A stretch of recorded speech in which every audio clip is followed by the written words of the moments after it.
what advice do you have for somebody who's young and is thinking about, it's always scary doing something new. So like, I wouldn't necessarily associate the new thing with, that it's the weight room specifically that's scary. It's always scary doing new stuff, right?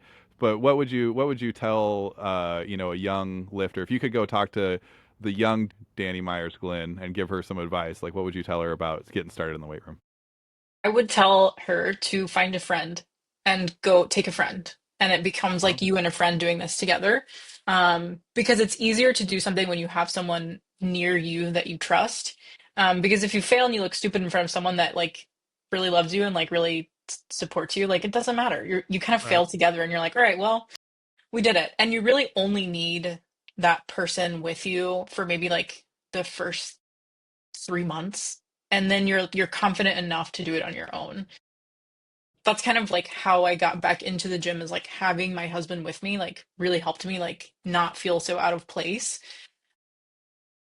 And then I was like, "Oh, and I'm badass on my own. Like I don't need him." So it just like is like that initial like confidence building stage. I would also say like who fucking cares?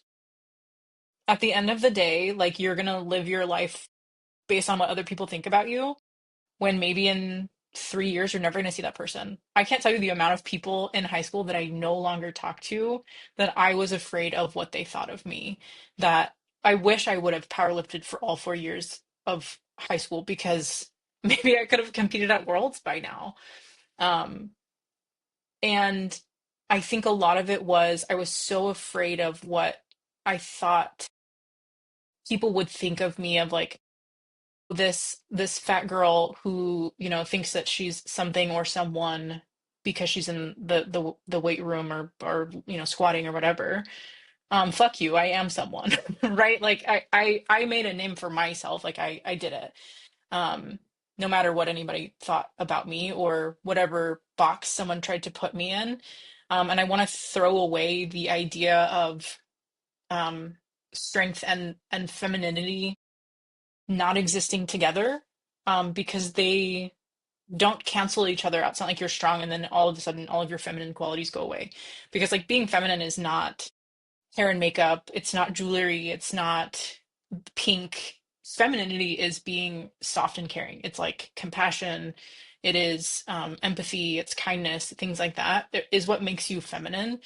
And strength exists in both masculine and feminine traits, like qualities. And so like I wish that I had someone back then telling me, like shaking me by my shoulders and being like, it's okay, like it's okay to be strong and feminine. You can do yeah, both.